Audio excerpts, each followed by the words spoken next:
राजस्थान विधानसभा चुनाव के लिए कांग्रेस उम्मीदवारों की दूसरी सूची भी जारी हो गई है। इस सूची में कुल 43 नाम शामिल हैं। दोनों सूची में एक समानता है कि कांग्रेस ने नए चेहरों को मौका देने के बजाय पुराने लोगों पर ही भरोसा किया है। तो पहली बात तो यह है कि जो राजस्थान के उदयपुर में कांग्रेस का संकल्प शिविर हुआ था और उसमें जो संकल्प पारित हुए थे कि 50% मौके 50 से कम उम्र वालों को मिलेंगे, वह बिल्कुल होता नहीं लग रहा है। दोनों सूचियों में कुल 76 नाम जो शामिल किए गए हैं, उनमें से सिर्फ 4 नए चेहरे शामिल हैं। उनमें भी 2 चेहरे तो ऐसे हैं जो पिछला चुनाव लड़कर अपने दम पर बसपा के टिकट पर वोट लेकर आए थे। उनमें मुंडावर से ललित यादव को पहली सूची में टिकट दिया गया है, जो बसपा के टिकट पर 2018 में चुनाव लड़े थे और 55,000 वोट प्राप्त करने में सफल रहे थे। और दूसरी सूची में जो 3 नए नाम शामिल हैं, उनमें पहला नाम है सूरतगढ़ से डूंगर राम गैदर का, जो माटी कला बोर्ड के अध्यक्ष हैं और पिछली बार बसपा के टिकट पर 40,000 से ज्यादा वोट प्राप्त करने में सफल रहे थे। वहीं दूसरे उम्मीदवार जो नए माने जा सकते हैं वे निरंजन आर्य हैं, जिन्हें सचिन पायलट समर्थक शोभा सोलंकी का टिकट काटकर सोजत से मौका दिया गया है। निरंजन आर्य की पत्नी इससे पहले 2013 में चुनाव लड़कर हार चुकी हैं। ऐसे में निरंजन आर्य को अब 2018 में मौका दिया गया है।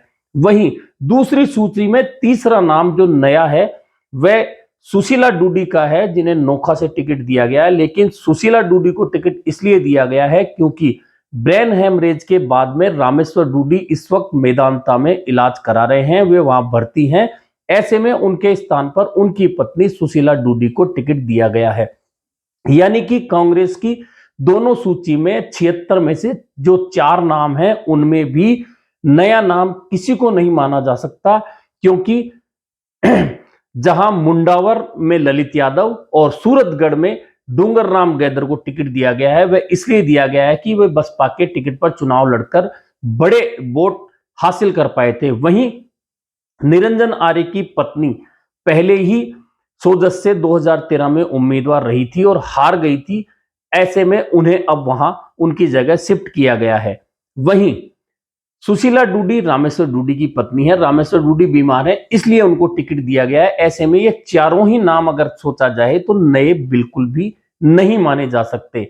वहीं इस सूची में 2 नाम ऐसे हैं जो लगातार 2-2 चुनाव हार चुके हैं, सांसद का भी विधायक का भी।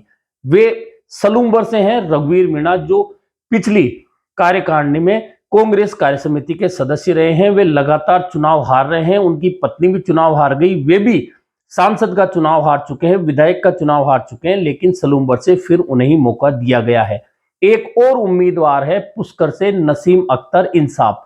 नसीम अख्तर लगातार 2 चुनाव हार चुकी हैं, इसके बावजूद उन्हें ही फिर से मौका दिया गया है। इसके अलावा जितनी भी सूची है वह पुराने चेहरों की ही सूची है। एक खास बात और है कि इस सूची में भी 5 निर्दलीय विधायक जो सरकार को समर्थन दे रहे थे, अशोक गहलोत चाहते थे कि उन्हें टिकट मिले, अशोक गहलोत उन्हें टिकट दिलाने में कामयाब रहे हैं। इनमें ओम प्रकाश हुड़ला महुआ से, बाबूलाल नागर दूदू से, सिरोही से संयम लोढ़ा, बस्सी से लक्ष्मण मीणा और मारवाड़ से खुशवीर सिंह हैं। निर्दलीय विधायक जीते थे और सरकार को समर्थन दे रहे थे। ऐसे में इन 5 को मौका दिया गया है। इससे पहले पहली सूची में रमीला खड़िया को मौका दिया गया था। कुल मिलाकर जो 13 निर्दलीय अब तक सरकार का समर्थन कर रहे थे, उनमें से 6 निर्दलीयों को कांग्रेस का टिकट मिल चुका है।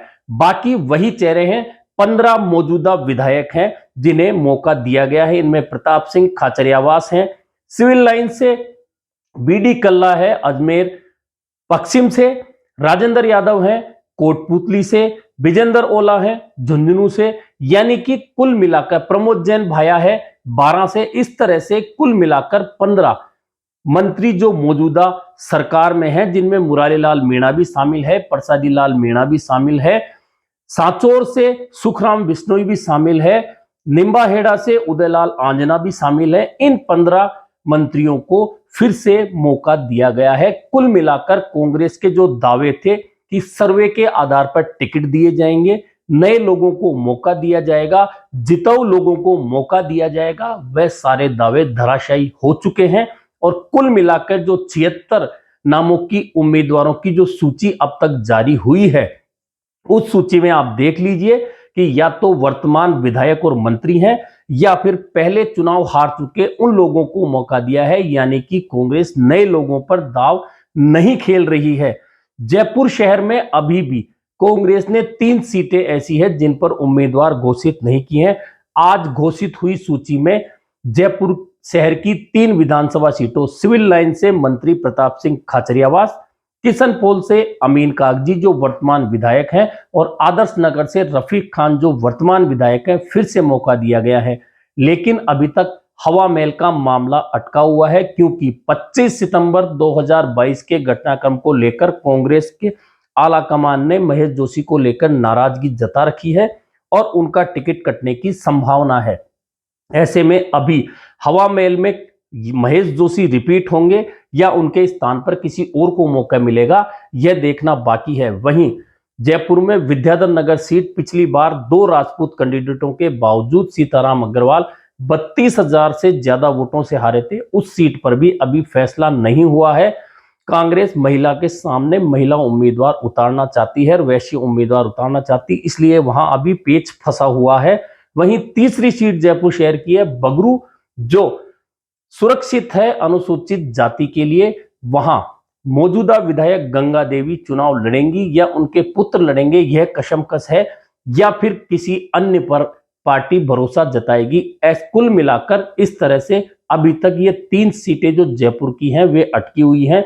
वहीं खास बात है, जो 76 सीटें घोषित हुई है उसमें से अधिकांश वे ही सीटें हैं जहां अभी या तो कांग्रेस काबिज है या निर्दलीय काबिज है। बहुत कम ऐसी सीटें हैं जहां पिछली बार कांग्रेस हारी थी।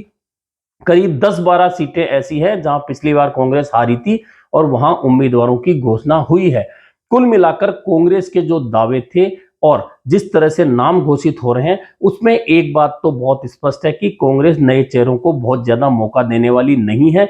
जिस तरह से महिला आरक्षण को लेकर कांग्रेस श्रेय लेना चाहती थी 76 की सूची में, अभी तक वह भी देखने में नहीं मिला है कि कांग्रेस बहुत ज्यादा महिलाओं को मौका देने जा रही है।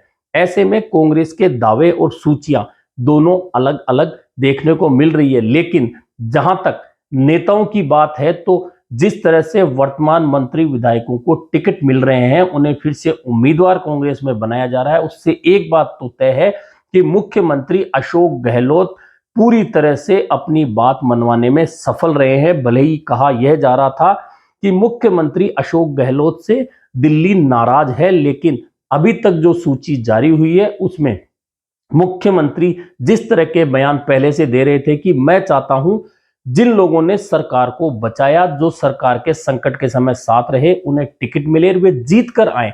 ऐसे में उन सबको लगभग टिकट मिल रहा है, वे उम्मीदवार बन रहे हैं।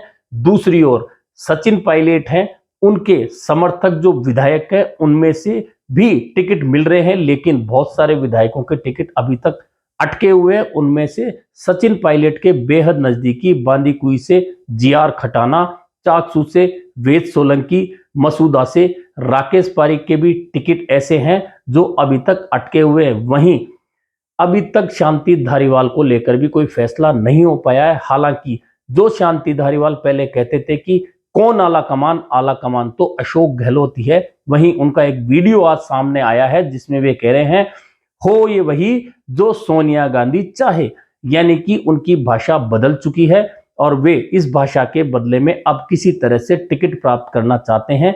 हालांकि कहा यही जा रहा है कि शांति धारीवाल खुद चुनाव नहीं लड़ना चाहते, वे अपने पुत्र अमित धारीवाल को चुनाव लड़ाना चाहते हैं। वहीं सचिन पायलट का एक और महत्वपूर्ण टिकट अटका हुआ है। श्री माधोपुर से दीपेंद्र सिंह शेखावत विधायक है जो मानेसर में सचिन पायलट के साथ गए थे।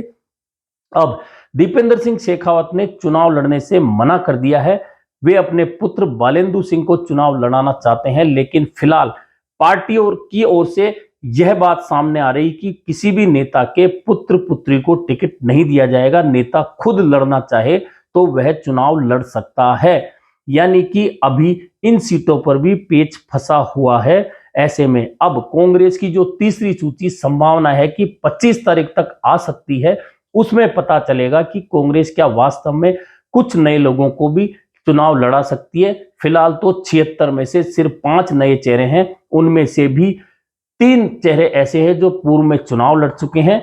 एक चेहरा ऐसा है जो रामेश्वर डूडी की पत्नी है और रामेश्वर डूडी की बीमारी की वजह से उन्हें मौका दिया गया है। कुल मिलाकर कांग्रेस का पूरा दांव पुराने चेहरों पर है, वहीं भाजपा लगातार प्रयोग करते हुए नए लोगों को मौका देती हुई दिख रही है।